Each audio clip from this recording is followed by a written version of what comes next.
से अनुरोध है कि राष्ट्रगान के सम्मान में खड़े हो जाएं।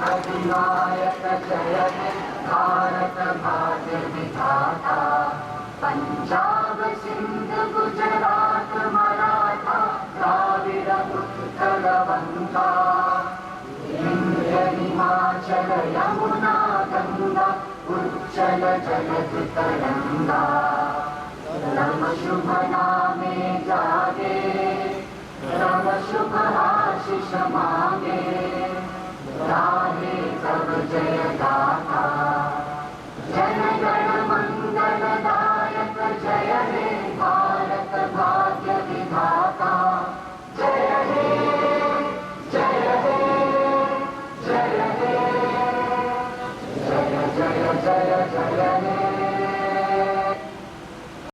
ऐसा जो ना किसी धर्म का ना किसी क्षेत्र का या तो पूरे भारतीयों का पर्व है।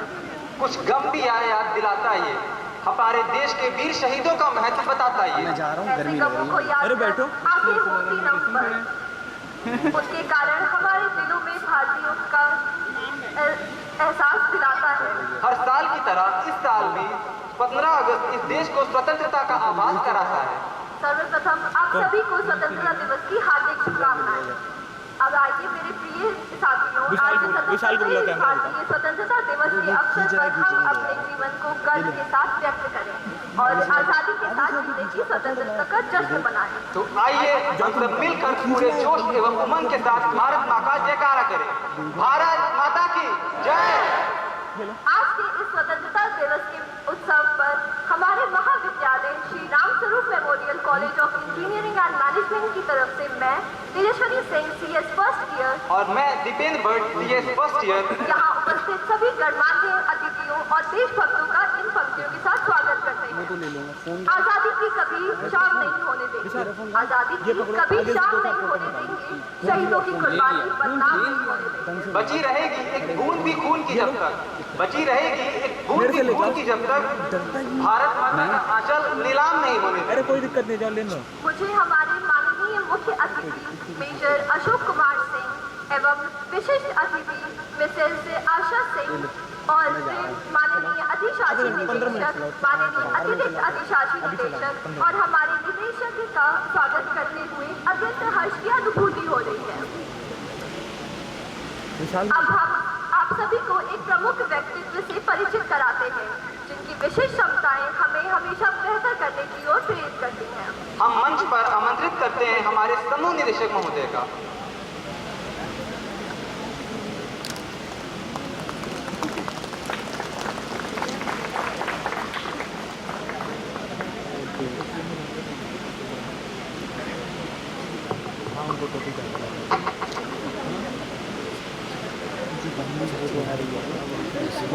इससे खींच रहा था है?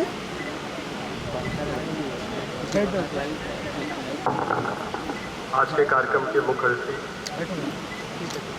मेजर अशोक कुमार सिंह सर, कीर्ति चक्र सेना मेडल आपने प्राप्त किया है। मेरे ख्याल में प्रोफाइल जब पढ़ा जाएगा मेरे लिए अभी पहले कुछ लाइनों में कहना मुमकिन नहीं है। ये ऐसा होगा जैसे सूरज को दिए दिखाने के समान। डॉक्टर आशा सिंह हमारी विशिष्ट अतिथि और सहभागी जीवन यात्रा में मेजर अशोक कुमार सिंह सर हमारे संरक्षक, विनम्र व्यक्तित्व के धनी सचिव SRM ग्रुप सोसाइटी, माननीय और परम आदरणीय नगेश कुमार अग्रवाल सर, हमारे संस्थापक और अधिशासी निदेशक, कर्मठ, अनुकरणीय और मैं कहूँ कि इसको विस्तार और उड़ान देने में अहम भूमिका निभाने वाले इस ग्रुप को माननीय इंजीनियर पंकज अग्रवाल जी, प्रखर वक्ता और एक मैं कहूँगा कि बहुत ही बहुमुखी व्यक्तित्व की धनी हमारी अतिरिक्त अधिशासी निदेशक इंजीनियर पूजा अग्रवाल जी, मेरे साथी रजिस्ट्रार डॉक्टर सतीश सिंह जी और principal SRMCM doctor Bobby Lal ji, मेरे सभी साथी HOD, faculty members, staff, admin से रिलेटेड सभी साथी और प्रिय छात्र व छात्राओं और वो सभी छात्र व छात्राएं भी जो कि इस समय वेब लिंक के माध्यम से, क्योंकि ये प्रोग्राम लाइव टेलीकास्ट भी हो रहा है, मैं आप सभी को 77वें स्वतंत्रता दिवस की, क्योंकि 76 साल हमारे स्वतंत्रता के पूरे हो रहे हैं, हार्दिक अभिनंदन करता हूँ, शुभेच्छा शुभकामनाएं देता हूँ। एक बार देश के लिए जोरदार तालियों से आप सब हमारे संस्थान की ओर से व्यक्त करें। यह हमारे लिए अति गर्व का विषय है। कहते हैं कि पिछला जो कुछ साल हैं चीज़ें यकीनन रूप बदल रही हैं। हम सब यहाँ हमारे मुख्य वक्ता को सुनने के लिए आतुर भी हैं, क्योंकि मेरा कर्तव्य भी है, तो मैं बहुत संक्षिप्त में कुछ लाइनें जरूर कहूँगा कि ये दिन जैसे जैसे आगे बढ़ रहा है, क्योंकि अमृत काल का पहला वर्ष पूरा हुआ है और जिस नारे के साथ हम आगे बढ़ रहे हैं कि देश पहले और हमेशा पहले, इसको समझने की जरूरत है। क्योंकि कहा जाता है कि संपन्न और समृद्ध वही है जो देना जानता है, चाहे वो देश हो चाहे समाज हो, अन्यथा संग्रहित करने से आप संपन्न नहीं होते, ना उसका सुख उठा पाते हैं। इस ग्रुप ने ये भूमिका निभाई, साहस के साथ एक सपना सोचा, उसको विस्तार दिया, उसमें गुणात्मकता को निश्चित करने का पूरा प्रयास किया। न केवल ये जीवन यापन में और शिक्षा यापन में एक योगदान दे रहा है, बल्कि लगातार अपने आप को तलाश रहा है कि कैसे राष्ट्र निर्माण में एक सकारात्मक भूमिका निभा सकता है। तो मैं अभिवादन आभार व्यक्त करता हूँ अपने संस्थापक और संस्थापिका महोदय और हमारे मार्गदर्शक संरक्षक नगेंद्र अग्रवाल जी का, मैम का, सर का। और ये जो परंपरा शुरू से यहाँ रही है, जैसा मेरी जानकारी में भी और मैंने लगातार महसूस किया है कि राष्ट्रीय पर्व को अन्य पर्वों से और भी बढ़ चढ़ के मनाना, राष्ट्र निर्माण के लिए प्रेरित करना, और उसी कड़ी में, उस अनवरत कड़ी में हम आज सौभाग्यशाली हैं कि मेजर अशोक कुमार सिंह सर हमारे बीच में अपनी साथी के साथ मौजूद हैं। उत्कृष्टता का इस तरीके के उदाहरण मुझे लगता है बहुत ही विरले होते हैं, चाहे आपकी स्कूलिंग रही हो इंडियन मिलिट्री कॉलेज से, चाहे NDA में ओवरऑल बेस्ट कैडेट फर्स्ट पहला स्थान, IMA में पहला स्थान, गिनेस बुक रिकॉर्ड में, याचिंग में, यूथ ओलंपिक्स में रिप्रेजेंटेशन। ये इतना है कि मेरे ख्याल में मेरे लिए तो मुमकिन नहीं है इस चीज़ को व्याप्त करना। आपकी एक शानदार बुक, अगर आप आपके व्यक्तित्व से प्रेरणा, क्योंकि मेरा आपसे आग्रह भी है कि व्यक्तित्व से प्रेरणा लेना चाहते हैं तो बियॉन्ड होराइजन एक शानदार किताब है।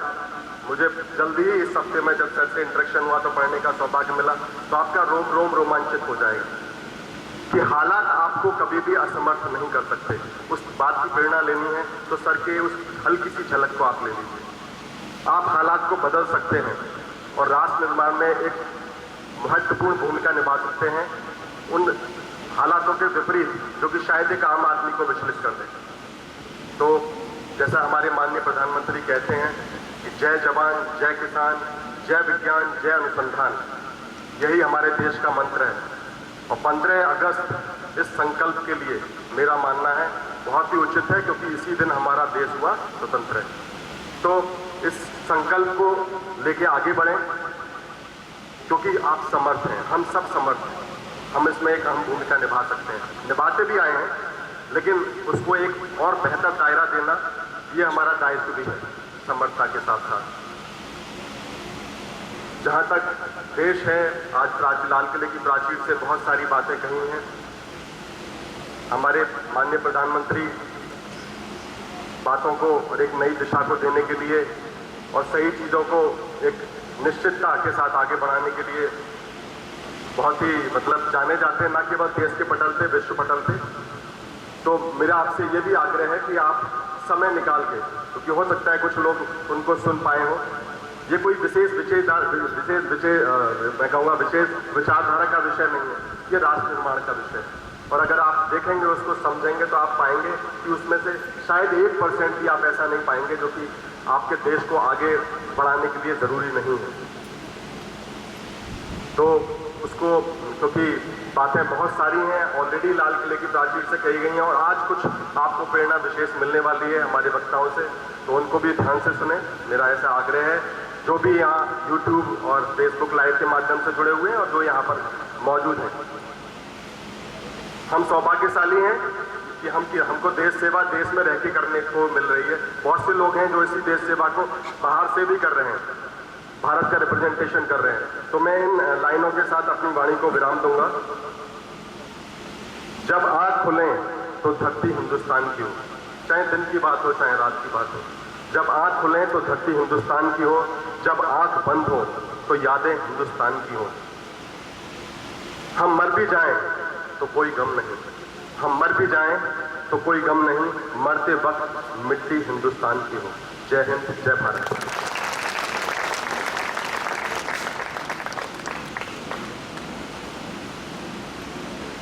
आपके इन प्रेरक शब्दों के लिए धन्यवाद।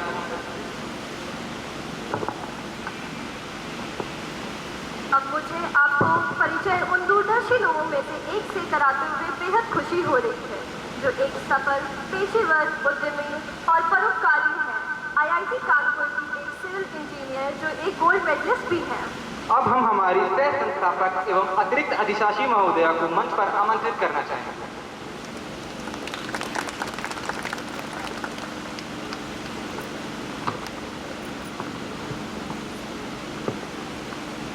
आ जाएंगे, वो फॉलोअर्स हैं। आप लीडर बनो, आप अपने डिपार्टमेंट में, अपने क्लास में इस कल्चर को शुरू करें। दूसरी चीज, कोई भी ऐसी चीज जो आपको लगता है जिससे आपको सेंस ऑफ प्राइड फील होता है, जो आपने कोई ऐसी कहानी पढ़ी हो, कोई ऐसी कहीं कोई बात सुनी हो। फॉर एग्जाम्पल, जो बात अभी मुझे तुरंत ध्यान आ रही है कि गीता में एक उपदेश है, न दैन्यम न पलायनम। पलायन करना यानी भाग जाना, और दैन्य यानी दीन होकर हम कुछ मांग रहे हैं।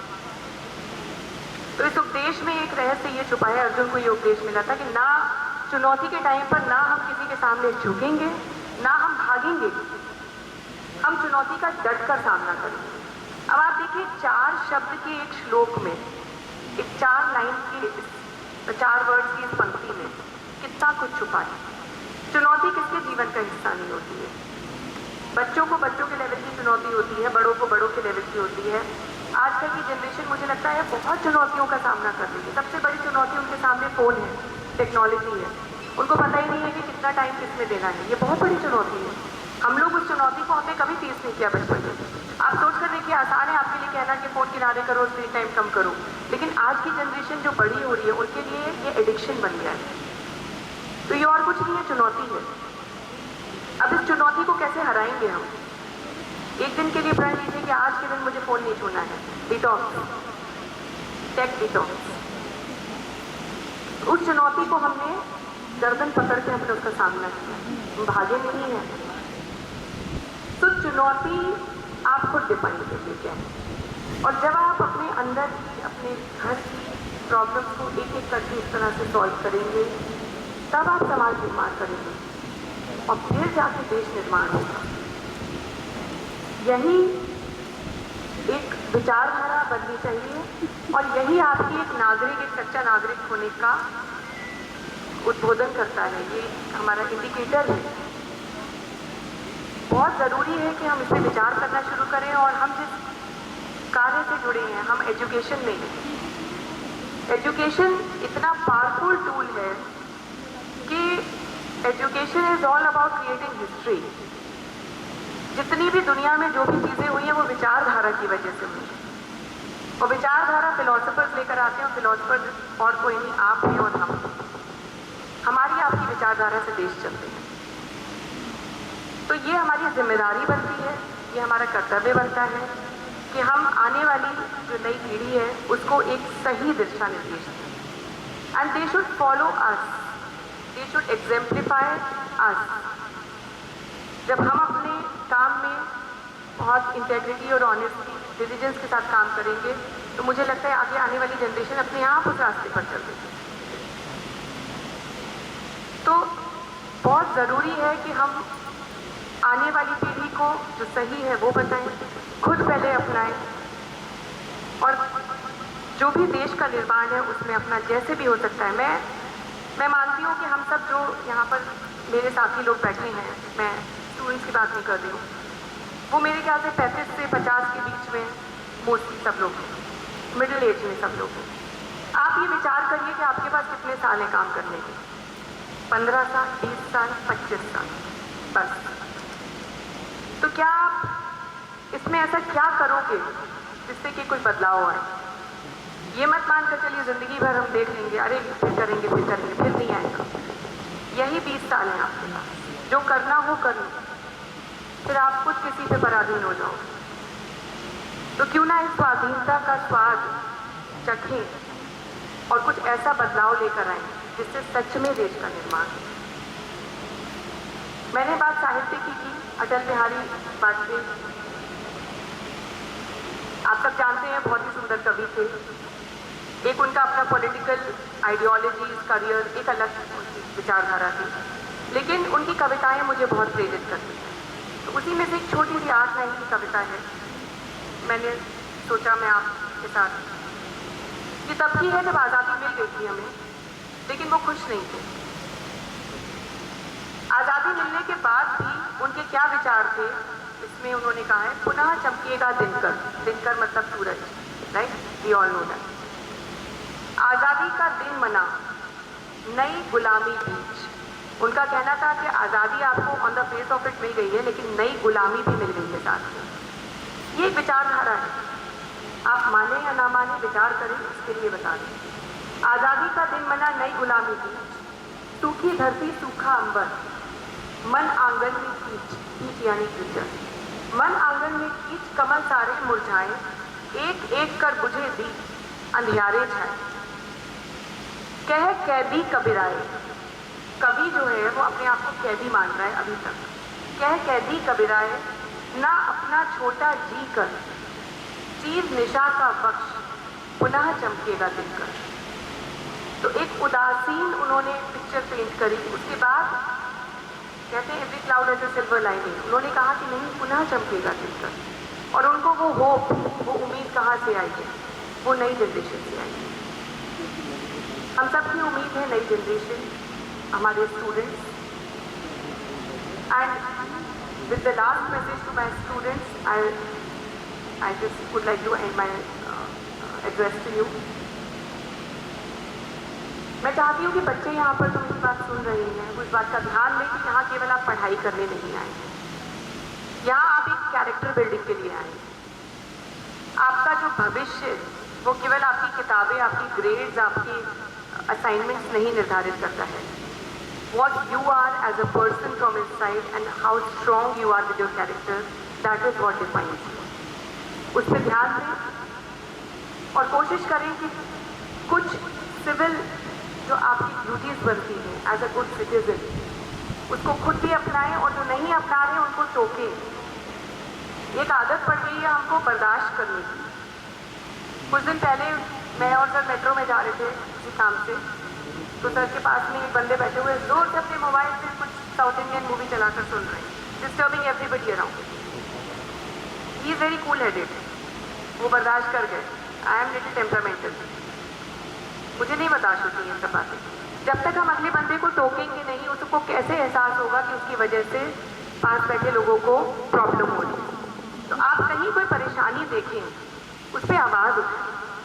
आपकी आवाज़ मर नहीं गई है आपके पास, बट सही जगह इस्तेमाल नहीं करते हैं, इसलिए माहौल ऐसा हो गया है। तो अपनी इंद्रियों का, 5 इंद्रियों का बेहतर इस्तेमाल करें, तभी देश निर्माण होगा। देश निर्माण बच के निकलने में नहीं है, जाके उसके सींग पकड़ के उसको जवाब देने में है। I want that aggression, I want that commitment from everybody here. तभी मुझे लगता है 15 अगस्त मनाने का और ये सब करने का कोई फ़ायदा है। विद दिस मैसेज आप सबको मेरी ओर से बहुत बहुत सारी शुभकामनाएं। जय हिंद।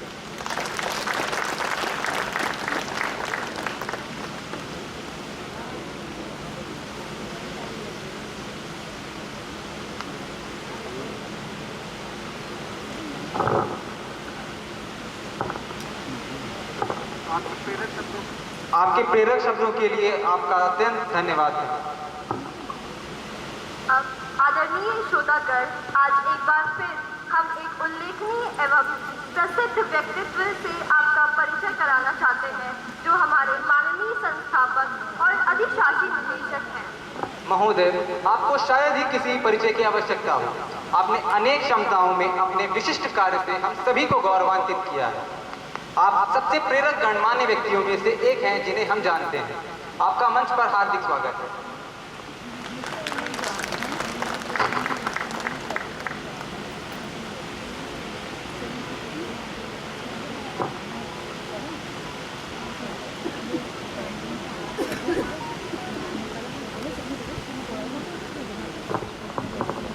बहुत बहुत धन्यवाद।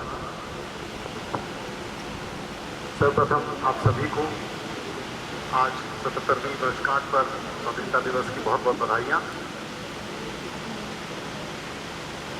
और मैं धन्यवाद करना चाहता हूँ आज के मुख्य अतिथि श्री अशोक कुमार सिंह सर का। मेजर अशोक कुमार सिंह सर, मैं इनको बहुत सालों से जानता हूँ। मुझे लगता है कि ये मेरे लिए भी और मेरे जैसे बहुत सारे लोगों के लिए एक प्रेरणा स्रोत हमेशा से रहे हैं। और आज हमारे सौभाग्य है कि आज मेरी रिक्वेस्ट तो उन्होंने बहुत दिन से नहीं मानी, तो मैंने जो है जैसे राजा बाली को मारने के लिए राम ने छुपकर उसके ऊपर वार किया था, तो मैंने उसी तरह का वार शायद सर ने जो है उस तरह के वार को जो है मान लिया। And thank you so much sir and ma'am for being part of this celebration with us. और जैसा कि मुझसे पहले पूजा जी एंड डायरेक्टर साहब जो कह रहे थे, इसी तरह का सवाल हम सभी लोग को कभी करना कभी सोचना चाहिए कि क्यों हम इस पर्व को मनाते हैं। ये ठीक है, एक वर्षगांठ है, इस दिन के हमको आज़ादी मिली थी, पर क्या वो आज़ादी सही मायने में हमको मिली? ये जानना बहुत ज़रूरी है कि एक बहुत ही कुटिलता के तहत एक विश्व में जिन लोगों ने कॉलोनाइज किया, जिन लोगों ने लोगों को पराधीन बनाया, ये एक दिमाग की सोच थी जिसके तहत उन्होंने भारत को और पूरे विश्व में बहुत सारी जगहों पर उनके जो रिसोर्सेज थे, उनका जो सम्मान था, उसको पराधीन करने की कोशिश की गई। एक भाषा जो पूजा भी बता रही थी, इसके अलावा भी बहुत सारी चीज़ें हैं। मुझे बहुत ही आश्चर्य हुआ जब मैंने देखा कि जो विश्व का एक नक्शा हम लोग देखते हैं, उस नक्शे को भी जो है उसके साथ भी छेड़खानी की गई है। आपको ये फिर से सुन के आश्चर्य होगा, जाके मैं कहूँगा कि स्टूडेंट्स खासतौर से और हम सभी लोग जाके चेक करें कि जो नक्शा हमें दिखाया जाता है वो असल में नक्शा नहीं है। वो डिपिक्शन जो क्षेत्रफल है, जैसे अफ्रीका का जो क्षेत्रफल है वो सबसे ऊपर है, नॉर्थ अमेरिका जो है उसने उस नक्शे में अपने आप को बड़ा करके दिखाया है। तो ये परसेप्शन क्रिएशन के थ्रू जो है किसी तरह से हम सबको पराधीनता, हम सबको छोटा बना के दिखा के करने की कोशिश की जाती रही है। और ये समय आ गया है कि हम इन सब पे ज़्यादा सोच करें। हम बुद्धिजीवी वर्ग को बिलोंग करते हैं। आप सब में हर व्यक्ति जो है जब असल दुनिया में जाएगा, मैं स्टूडेंट्स को रेफर कर रहा हूँ, तो आप सब भी लीडर्स होंगे, आप सबको बहुत लोग सुनेंगे, you will be the change maker. तो ये इस पराधीनता को तोड़ना बहुत ज़रूरी है कि क्यों ये विश्व जो है हमको पीछे ढकेलने में लगा रहा है। हम सोने की चिड़िया भी थे, हम विश्वगुरु भी थे, तो कोई ना कोई कारण रहा होगा। बहुत सारे कारण लोगों के द्वारा बताए गए। आप शिक्षा के क्षेत्र में देखिए तो वेस्टर्न वर्ल्ड ने पूरी तरह से कोशिश की कि मैथ, साइंस, जो बेसिक एजुकेशन है, बहुत सारे इन्वेंशंस के थ्रू, चाहे वो थॉमस अल्वा एडिसन हो, न्यूटन हो, आइंस्टीन हो, इसके थ्रू दिखाया गया कि किस तरह से वो विश्व में अग्रणी है। पर वो कहीं छुपा नहीं पाए कि सबसे ऊपर शिक्षा में भी सबसे ऊपर जो होता है वो दार्शनिक होता है। और ये पद्धति हमारे भारत में सालों साल, वर्षों से, आदिकाल से रही थी कि दार्शनिक एक थॉटफुलनेस, सोच जो है वो हर शिक्षा से बड़ी होती है। शिक्षा जो है केवल उसके पीछे पीछे आती है। हमारी जो शिक्षा थी उसमें हम सोच को डेवलप करते थे, एक अच्छा इंसान बनाने के लिए क्यों हो रही हैं चीज़ें चारों तरफ, उसको जानने के लिए, इंक्विजिटिव माइंडसेट प्रोड्यूस करने के लिए, उस सबको धीरे धीरे करके तिल तिल करके जो है एक ऐसी स्थिति में पहुंचा दिया गया कि हम जो है उस सोच से, अपने दिमाग से पराधीन हो गए। तो आज ये बहुत ज़रूरी है कि हम अपनी उस इंद्रिय को, जिसके द्वारा हम सोचते हैं, जिसके द्वारा हम सेंसिटिव होते हैं एक इंसान दूसरे इंसान के लिए, हमारे यहाँ तो हर चीज़ में, हर कण में ईश्वर का जो है वास माना गया है। उसका पर्पज़ यही था, इसके लिए कि मेरी सोच, मेरे विचार, जब मैं सोचूं तो सिर्फ अपने लिए नहीं सोचूंगी, जो कि बहुत ही वेस्टर्नाइज, मुझे वेस्टर्नाइज नहीं कहना चाहिए, लेकिन एक कॉलोनाइजर जिन लोगों को और लोगों के ऊपर आधिपत्य करके अपना जो है गुमान मिलता है, कैपिटलिस्ट अप्रोच है, मुझे वो लगती है।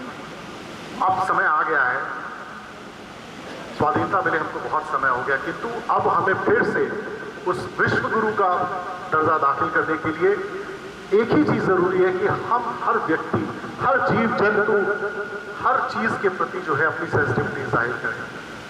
अकेले कभी भी इस समाज में हम आगे नहीं बढ़ सकते। मैं हमेशा कहता हूँ मुझे जो हमारे रामस्वरूप परिवार का ध्येय है वो यही है कि हम ऐसे स्टूडेंट्स जो इस समाज का हिस्सा बनने वाले हैं उनको ऐसी शिक्षा दें कि वो इसी ध्येय के साथ आगे जाएं। एक हैप्पी सोल्स, खुश चेहरे, खुश दिमाग लेके अपनी शिक्षा को पूर्ण करें और उसी खुशी को चारों तरफ फैलाएं। ये इसी माध्यम से होता है। आप अगेन एज जस्ट पूजा सेड कि वेस्टर्न वर्ल्ड में देखिए तो कितनी अशांति है, अगर उनका वो रास्ता सही होता तो वो शांति उन्होंने पा ली होती। तो हम अपने रास्ते को जो ट्राइड टेस्टेड है, हजारों साल से, जिसके माध्यम से हमने बहुत सारी विधाएं, सब जितने भी बेंचमार्क्स थे वो पार किए हैं, मुझे लगता है फिर से उस पर विश्वास जताने के लिए इस तरह के पर्व होते हैं। और मुझे इस पे भरसक प्रयास, मतलब मैंने अपना भरसक प्रयास भी किया, विश्वास जता के किया, और आज तक कभी ऐसा नहीं हुआ है कि उसमें मुझे रिजल्ट ना मिला हो। तो अपने देश पर, अपनी शिक्षा पर, अपनी धरोहर पर, हमारे जो महानुभाव रहे हैं, हमारे जो बड़े बड़े पूर्वज रहे हैं, बड़े लोग, दार्शनिक लोग रहे हैं, साइंटिस्ट रहे हैं, मुझे लगता है उन पे विश्वास जता के हमको आगे बढ़ने की जरूरत है। और जो एक सबसे जरूरी चीज़ है मुझे लगती है कि एक शिक्षण संस्थान का एक बहुत बड़ा दायित्व होता है अपनी पढ़ाई अपने लिए करना, वो तो जरूरी है ही है, बट उसके साथ साथ जो भी हमारे आसपास की एक परिधि हम लोग तय कर लें 10-20 किलोमीटर में, जो भी लोग हैं जिनको इस चीज़ का, किसी भी चीज़ का अभाव है, या अभाव मुझे लगता है शब्द उचित नहीं होगा, लेकिन जिस चीज़ में हम उनको पकड़ के आगे ले जा सकते हैं, मुझे लगता है ये समय आ गया है। शिक्षा के साथ साथ ये करना बहुत ही ज़रूरी है। मैं सभी स्टूडेंट से और टीचर्स के माध्यम से मेरी ये रिक्वेस्ट रहेगी कि इस साल से हम एक नया कार्यक्रम शुरू करें। और आप देखिए ना, वेस्टर्न वर्ल्ड में जो है ये जो अच्छी प्रैक्टिस उन्होंने हमारे यहाँ से उठाई कि वो 10th के 11th के बच्चे को भी ज़रूर से ये पूछते हैं कि उसने समाज के लिए क्या किया। वहाँ पर भी पढ़ाई के लिए बहुत सारे पेरेंट्स हैं जिनको स्कूल से, पब्लिक स्कूल्स हैं, वो फ्री एजुकेशन देते हैं, लेकिन उसको पूरा करने के लिए उसके पेरेंट्स होते हैं, उनकी जो भी उनकी स्ट्रेंथ्स होती है उसके माध्यम से उसी स्कूल में जाके और बच्चों को शिक्षा देते हैं। कोई खिलाता है, कोई किसी तरह से, they have to contribute, they have to give it back to the people from where they are getting it. So मुझे लगता है आज मैं आप सबसे इसी चीज़ पर मैं आपसे वादा चाहता हूँ, आप सबसे ये सोच चाहता हूँ कि हम लोग सोचें, और इस साल मैं ये ज़रूर से कोशिश करूँगा कि किस तरह से हम अपने आसपास इस समाज का उत्थान, अपने इस शिक्षण संस्थान के माध्यम से हमारा जो भी रिसोर्स है हम सब लोग मिल के किस तरह से कर सकें, कि इस पर हम लोग ज़रूर से एक एफर्ट करेंगे, जिससे कि ये एक आने वाले समय में एक जो है एक बेस बन जाए और सब लोग इसका पालन करें। क्योंकि हम खुश तभी रह सकते हैं जब हम अपने साथ, अपने अगल बगल जो भी लोग हमारे कांटेक्ट में आते हैं उन सबको हम उनको खुश बना पाएँ। इसी के लिए मुझे लगता है हम सबको एफर्ट्स करने की ज़रूरत है। आप सबको पुनः आज के दिन की बहुत बहुत बधाई, और इस विचार के साथ मैं फिर से कि आप लोग खुश रहिए और चारों तरफ इस खुशी को जो है फैलाते रहिए। इसी के माध्यम से जो है हम अच्छे इंसान बनेंगे, एक अच्छा समाज बनेगा। बहुत बहुत धन्यवाद। जय हिंद, जय भारत।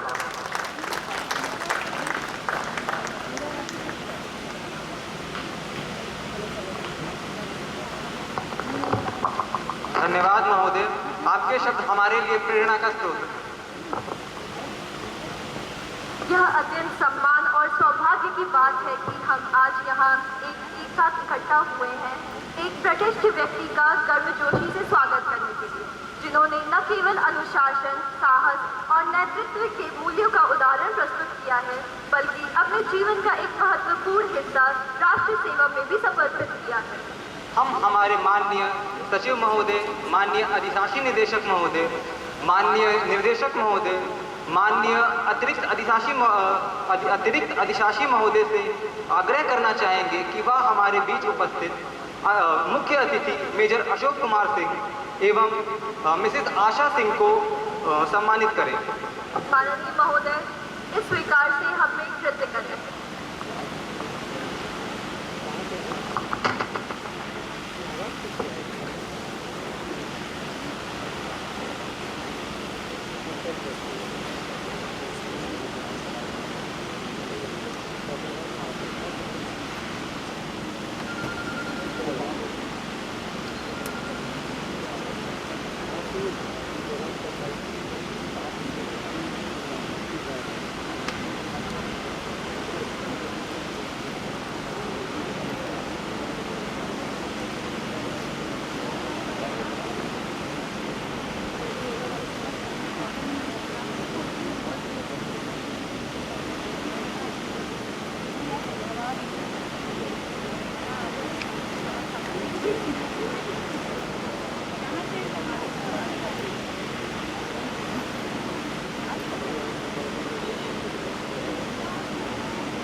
मेजर अशोक कुमार सिंह द्वारा किए गए सराहनीय एवं अविस्मरणीय पराक्रम व देशभक्ति के लिए उनके प्रति कृतज्ञता ज्ञापित करता है एवं नमन करता है।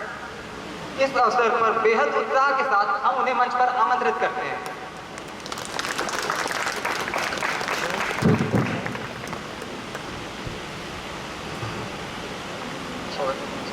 It's okay. Yeah, it's okay.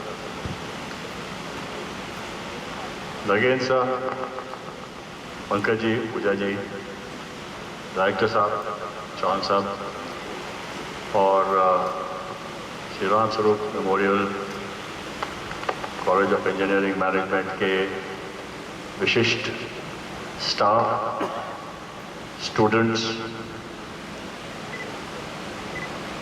ये मैं बहुत अपने आप को गौरवान्वित महसूस कर रहा हूँ कि आपने मुझे ये दर्जा दिया, ये ओहदा दिया, यहाँ बुलाया आपके समक्ष और इतनी इज्जत दी, इसके लिए बहुत बहुत धन्यवाद। स्टूडेंट्स, आपको मैं ये कहना चाहूँगा, आपको मैंने इसलिए एड्रेस नहीं किया पहले क्योंकि ये इतना बड़ा जो इंफ्रास्ट्रक्चर है, Shri Ram Swaroop memorial college of engineering management, सब विशिष्ट अतिथि हैं, स्टाफ हैं, सब आपसे सीनियर हैं, इन सब का फोकस, इन सब के लिए हम लोग यहाँ एकत्र हुए हैं। आप VIPs के लिए, वेरी इंपॉर्टेंट पर्सन्स के लिए, क्योंकि इन सब का फोकस है यहाँ के स्टूडेंट्स। चाहे यहाँ जो भी एक्टिविटी हो, वो यहाँ पर सिर्फ और सिर्फ आप स्टूडेंट्स के लिए होती है। तो आप लोग इस बात को तय मानिए कि you are the very important persons, you must feel that. पूरा सिस्टम आपके लिए है, ये पूरी एफर्ट आपके लिए है। और हमारे समय से ये तो बहुत पुराने शब्द हैं इस्तेमाल करने के लिए, तो मैं क्षमा चाहूँगा। और आप लोगों में जो मैं अंतर देख रहा हूँ, बहुत ही बड़ा अंतर है। आप लोग, आप जो स्टूडेंट्स हैं आज के, वो हमारे समय के जो स्टूडेंट्स थे उससे बहुत ज़्यादा क्वालिफाइड हैं, बहुत ज़्यादा एजुकेटेड हैं, बहुत ज़्यादा एम्पावर्ड हैं। बहुत बड़ी उपलब्धियां आपके पास हैं। साथ में आपके लक्ष्य भी हमसे बहुत ज्यादा ऊंचे हैं, आपकी उम्मीदें भी हमसे ज्यादा ऊंची हैं। अपॉर्चुनिटीज हमारे समय में बहुत कम होती थी। अगर कोई किसी को कोई स्थायी नौकरी या जॉब लग जाता था किसी भी तरह का, तो वो बहुत सक्सेसफुल माना जाता था। आज आपके पास चॉइसेस और चॉइसेस और चॉइसेस हैं। आप सोचते हैं मैं ये चॉइस लूं, या इससे एक और अच्छी चॉइस होगी वो लूं, या उससे और भी अच्छी चॉइस होगी वो लूं। आपके पास चॉइसेस ही चॉइसेस हैं, रास्ते ही रास्ते हैं। जहां आप छूते हैं वहां का वो इलाका आपके लिए खुला मैदान है। बहुत बड़ी उपलब्धि है। लेकिन साथ में आपकी विडंबनाएं भी आती है स्टूडेंट्स की। मैं ये करूं, सवेरे सोचते हैं, शाम को सोचते हैं नहीं ये बेटर है, मैं ये करूं। फिर किसी फ्रेंड का फोन आता है या किसी और फ्रेंड की कोई स्टोरी आती है कि अरे उन्होंने तो ये ज्वाइन कर लिया वगैरह, बहुत खुश हैं, वो करूं। तो ये विडंबनाएं जो हैं ये आपको कटोचती रहती है और कई बार ये आपके बहुत बड़ी बेड़ियां बन जाती हैं, बहुत बड़ी कंफ्यूजन बन जाती है। इसके ऊपर मैं आपसे बस इतना कहना चाहूंगा, क्योंकि I have been through the process. जो लकी हैं, जो इस प्रोसेस से नहीं गुजरे और उन्होंने कोई निर्णय ले लिया कि मैं यही करूंगा या यही करूंगी, वो they are very lucky people. But इस विडंबनाओं पे मैं एक या दो आपको मूल मंत्र बताता हूं। उम्मीद करता हूं यहाँ के आप लोगों को लेक्चर देने का मेरा तो कोई दायित्व है नहीं, लेकिन जैसे मैंने कहा हम सब एकत्र हुए हैं केवल और केवल आप लोगों के लिए कुछ न कुछ तरीके से हम कंट्रीब्यूट करें, कुछ न कुछ तरीके से हमारे जो एहसास हैं, एक्सपीरियंसेस हैं, उनसे हम कुछ शेयर करें। शायद उनमें से एक आध चीज़ आपको फायदा दे दे, और ये उम्मीद रखता हूँ आपका समय जाया न हो। तो निर्णय लेने के सबसे पहला मंत्र ये है, as you are growing up in life, a decision must be taken on time। कोई भी निर्णय आपको समय पे लेना जरूरी है। और उसमें एक बहुत पुराना एक एडेज है कि any decision is better than no decision. आप 12वीं पास करते हो, आपको तब तक एक डिसीजन ले लेना चाहिए कि मैं किस स्ट्रीम में ज्वाइन करूंगा या ज्वाइन करूंगी। आप ग्रेजुएशन खत्म कर देते हो, आपको तब तक एक निर्णय ले लेना चाहिए कि मैं किस स्ट्रीम में अपनी बाकी जिंदगी किस दिशा की तरफ ले जाऊंगा या ले जाऊंगा। ये तो पहला रूल है आपको विडंबना से निकालने का कि you must make a decision on time. Any decision is better than no decision. दूसरा रूल ये है, it is far more important to make your decision work. आपने जो भी डिसाइड किया है उसको कामयाब करना ज्यादा जरूरी है बनस्बत इसके कि सोचना अरे मुझको तो वो निर्णय ले लेना चाहिए था, वो स्ट्रीम चुन लेनी चाहिए थी। आपका प्लान बी को आप कामयाब करें वो बेहतर है इससे कि आप सोचते रहें अरे मुझको तो प्लान ए ले लेना चाहिए था। कामयाबी इसी से आती है कि आप अपने प्लान को कामयाब करें, न कि ये सोचते रहें कि मैं दूसरा प्लान चूज कर लेता या चूज कर लेती। तीसरा जो इसके साथ ही मंत्र है वो ये है, डू वॉट यू लाइक। आप जो अच्छा समझते हैं, जो आपको पसंद है वो आप करिए। बहुत लकी हैं वो लोग जो वो कर सकते हैं व्हाट दे लाइक। मैं तो 11 साल की उम्र का था जब मेरे फादर ने मुझको मिलिट्री कॉलेज भेज दिया था। आई डोंट थिंक मैंने वो चॉइस नहीं की थी, मैंने वो चॉइस नहीं की थी। 11 साल की उम्र के लड़के की क्या चॉइस हो सकती है 11.5 साल के लड़के की। लेकिन इससे संबंधित मंत्र है, get to like what you do. आप जो भी कर रहे हो, हर किसी को मुकम्मल जहां नहीं मिलता, कहीं जमीन तो कहीं आसमान नहीं मिलता। आपको जो मिला है ये बहुत बड़ी दुनिया है। ऐसे हर एक चीज, हर एक चादर आपके अनुसार नहीं काटी जाएगी, बट आप जो करते हैं get to like what you do, उसमें आपको लाइक करना, उसी को लाइक करने की आप अपने अंदर क्षमता बनाइए और उससे भी आपको सिखलाई मिलेगी। अगर उसमें आप कामयाब हो गए, सक्सेस हो गए, उसके बाद आप दूसरा चेंज करने की, बीच में मिड स्ट्रीम में चेंज करने वाला हारने वाला चेंज करता है। वो लोग कामयाब होते हैं जो अपने चॉइस को या अपने सर्कमस्टांसेस को कामयाब करते हैं, न कि वो कि जो ये सर्कमस्टांसेस हैं ये हमारे लिए अनुकूल नहीं है, ये बुरे हैं, खराब है। दूसरी चीज मैं आपसे कहना चाहूंगा, आपकी उम्र में, जैसे पंकज जी ने कहा, पूजा जी ने भी कहा, आपकी जो आज की तारीख पे भारतवर्ष है, ये आपको ऐसे चरण पे लाके खड़ा किया है कि the world is open to you. दुनिया आपके लिए खुली है, बहुत बड़ी चीज है। कम से कम सोच पे तो लगाम मत लगाइए। आप यहां बैठे सोच सकते हैं, आप स्पीड ऑफ लाइट से ज्यादा ब्रह्मांड के दूसरे छोर पे पहुंच सकते हैं सोच से। उस पर तो लगाम मत लगाइए। मेरे कहने का मतलब है कि कम से कम अपने मन में बड़ा सोचिए, बड़ा सोचिए। सोच में क्यों लगाओ, सबसे बड़ा सोचिए। जिस भी विषय में आप विचार कर रहे हैं उस विषय में आप बड़ा सोचिए और उसके बाद आप छोटे छोटे करके, जहां वो विषय आपसे संबंधित है, जमीन पे संबंधित है, यहां संबंधित है, आपके कॉलेज में संबंधित है, आपके घर में संबंधित है। एक गूगल की एक ऐड होती थी, वो यूनिवर्स से शुरू होती थी, ऐड टीवी पे आती थी और जूम करके आती थी, किसी के आंगन में दिखाती थी कि देखो हम पे इतना पावर है, हम यूनिवर्स को जूम करके आके किसी के आंगन तक दिखा सकते हैं कि वहां कोई बैठा है और किताब पढ़ रहा है।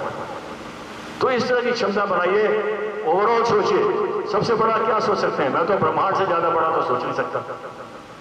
और ब्रह्मांड में आते हैं आपके नक्षत्र, नक्षत्रों में आते हैं आपके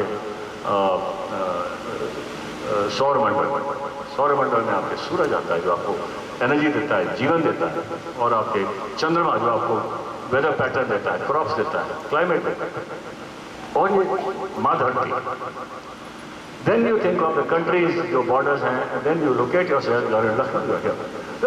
So everything, whether it's about maths, physics, whether it's about music, art, whether it's about public speaking, always try to visualize in the back of your mind. It will not be difficult. आप कोशिश करिए तो उसमें आपके ये जो आपके सामने सब्जेक्ट है ये कहाँ फिट होता है, तो उससे आपकी जिंदगी धीरे धीरे लार्जर पिक्चर में हरदम फिट होती जाएगी। आप उसमें आपको फ्रिक्शन नहीं आएगा कि क्या कर रहा हूँ, क्यों पढ़ रहा हूँ, मैथ्स क्यों पढ़ रहा हूँ, ये क्यों पढ़ रहा हूँ, वो क्यों पढ़ रहा हूँ। एक आदत बन जाती है। तो उसमें एक आदत आप जब बन जाएगी तो दूसरी चीज, जैसे पंकज जी ने कहा, क्यूरियोसिटी रखिए, उत्सुकता रखिए। सबसे बड़ा सोर्स ऑफ लर्निंग क्यूरियोसिटी होता है, उत्सुकता होती है। जिस चीज को देखा उससे कुछ सीखने की कोशिश की, क्यों हो रहा है, कैसे हो रहा है, ये कैसे चलता है, इसका नतीजा क्या होगा। और आप यंग हैं, अपने इंफॉर्मेशन को जोर से वॉइस मत करिए, क्योंकि you could be very wrong, you haven't seen the world yet. आप यंग हैं, तो कोई बोलेगा अरे ऐसे नहीं, आपने तो बहुत आधे नॉलेज पे ही बोल दिया। Doesn't matter, keep it progressing, have faith in your own self, the way you look at things, the way you believe in things, the way you feel about things. Start having faith in that. उसमें आप एक faith रखिए, वो आपकी सोच है, उसको voice बेशक आप इस बारे में मत करिए, कोई बोलेगा ज्यादा बोलता है तो समझदार नहीं है, बट धीरे धीरे उसमें ऐड होगा, आप लोगों के इंफॉर्मेशन से, लोगों के एक्सपीरियंस से ऐड होगा, and it will strengthen you because it will be your own grown thinking. And जैसे पूजा जी कह रही थी, you will be defined by who you are. ये आपका जो बॉडी का रूप है उससे नहीं, आपके अंदर आप क्या हैं, वो आपका एक ग्रोन फिलॉसफी बन जाएगी, वो आपका एक अपना सोच विचार, अपने आप का सोच विचार बन जाएगा। और वो आपको क्या देगा, वो आपको सेल्फ कॉन्फिडेंस देगा, क्योंकि आप ही ने उसको सोचते सोचते सोचते, हर एक चीज़ के बारे में सोचते सोचते आप ही ने उसको डेवलप किया है, आप ही ने उसको इवॉल्व किया है। वो आपको कॉन्फिडेंस देगा, आत्मविश्वास देगा। थोड़ी सी आपको मैं अपने विचार प्रकट कर रहा हूँ। हिंदुस्तान जब अंग्रेज आए यहाँ पर, तो उन्होंने एक बहुत फेमस अपने पार्लियामेंटेरियन को यहाँ भेजा, मिस्टर मैकॉले। इस पर काफी कुछ पंकज जी और पूजा जी ने भी इस सब्जेक्ट को छुआ है। और वो यहाँ आया स्टडी करने के लिए, पार्लियामेंटेरियन था, उसने जाके वापस लंदन के पार्लियामेंट में अपने विचार रखे, जो कि अब भी लंदन के पार्लियामेंट में जैसे यहाँ भी होता है नोटेड हैं, आप पब्लिक डोमेन में आप जाएं, आप उसको लंदन के पार्लियामेंट से, हाउस ऑफ लॉर्ड्स में से निकाल के पढ़ सकते हैं कि उसने क्या बोला। और वो जब यहाँ आया, उसे काफी कुछ बोला, काफी बड़ा लेक्चर था उसका पार्लियामेंट में। उसने ये कहा कि मैं एक ऐसे देश में आया, बहुत दुनिया मैंने घूमी, अंग्रेज जो है वो पूरी विश्व पे राज करते थे, कहते थे कि अंग्रेज राज पे कभी सूरज डूबता नहीं।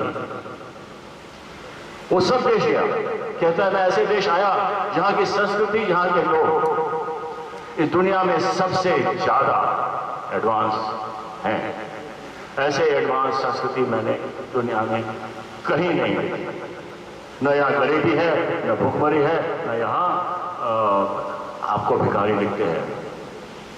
यदि हमें इन पे राज करना है, तो हमें इन्हें अपने से नीचा दिखाना होगा, इनको एहसास दिलाना होगा कि ये हमसे नीची जात हैं, नीचे लोग हैं, हमसे नीचे हैं, हम इनसे सुपीरियर है। कोई भी राजा राज करने आता है, वो ये नहीं एहसास दिलाना चाहता है कि आप हमसे बेहतर हो, ये तो राज नहीं कर पाएगा।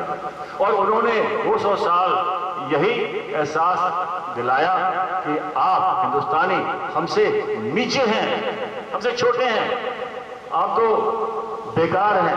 और जब वो हिंदुस्तान में आए, तब हिंदुस्तान विश्व की सबसे बड़ी आर्थिक शक्ति थी।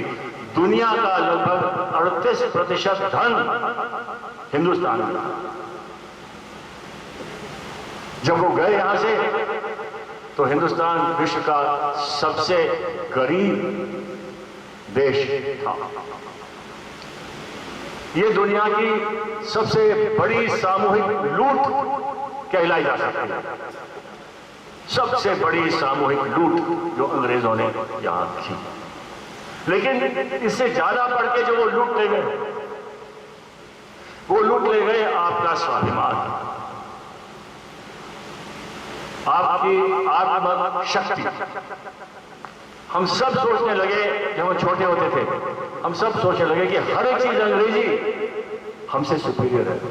भाषा से लेके, ड्रेस से लेके, आचरण से लेके, हैबिट से लेके, कांटा छुरी कैसे पकड़ना से लेके, मैं नहीं कह रहा हूं कांटा छुरी कोई गलत चीज है, लेकिन हर एक चीज हो, बाकी चीज पे हास्य, हंसना, नीचे दिखाना, छोटा।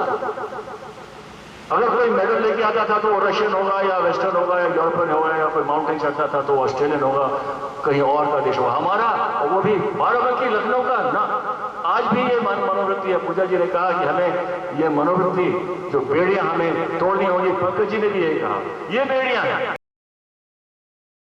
आगे घड़ी देखो सबसे बड़ी, मुझसे बस्तों का दम देखो जीत खड़ी। हम मुझे कब से इंतजार था आज की शाम का, अब देखो क्या करता है ये बता हिंदुस्तान का। जो किसी के भी आगे झुका नहीं, हाँ मैं हूँ उस देश का। बैठ के लिए नजारा स्क्रैबल और बेस का।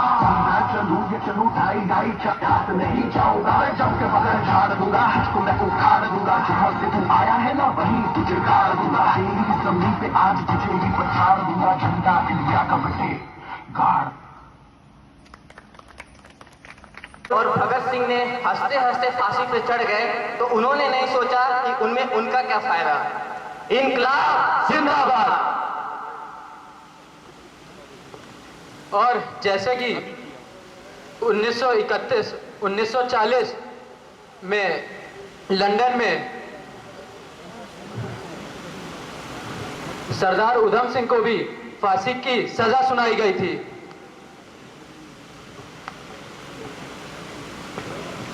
What is your name? Why did you kill General Dwyer? नाम है राम मोहम्मद सिंह आजाद। जब डायर ने 5000 लोगों को, मासूम लोगों को मार दिया था तो उनसे नहीं पूछा गया था, जो मैं किया मैंने अपने देश के लिए किया। इनकलाब जिंदाबाद। अरे जब सरदार उधम सिंह ने, चंद्रशेखर आजाद, अशफाकुल्ला खान और लाला लाजपत राय जैसे वीरों ने अपनी जान के बारे में नहीं सोचा तो आजकल की जनरेशन क्यों सोचती है कि उनका इन सब में क्या फायदा। अरे ऐसी छोटी चीजों में भी क्यों धारणा बनानी है। पर दादाजी, ये चंद्रशेखर आजाद कौन है? चंद्रशेखर आजाद ये भारत का वो वीर बेटा था जिसने अपनी जान की परवाह न करते हुए फांसी के फंदे पर चढ़ गया और हिंदुस्तान रेवोल्यूशनरी मूवमेंट की सहायता की। और उनकी उम्र क्या थी? बहुत कम, 26 साल। और कुछ तो तुमसे भी छोटे हुए थे। मुझे माफ कर दीजिए जानो जी, मुझे आज समझ आ गया है कि मेरे देश के प्रति मेरी जिम्मेदारियां सिर्फ कुछ नॉर्मल रिस्पॉन्सिबिलिटीज नहीं है। ये मेरे दादा की कहानियां और उनके दिए गए महत्वपूर्ण संस्कार हैं। मुझे पता है अगर मैं अपनी जिम्मेदारियों को निभाऊंगी तो इस देश को बहुत आगे लेके जा सकती हूँ और इस सफर में मैं आगे बढ़ने के लिए तैयार हूँ। एक छोटा सा कोड है कि कभी बिस्मिल से पूछो तुम, कभी अस्फाक से पूछो ये वतन क्या है, ये वतन क्या चीज है यारो, कभी भगत आजाद से पूछो। जय हिंद, जय भारत।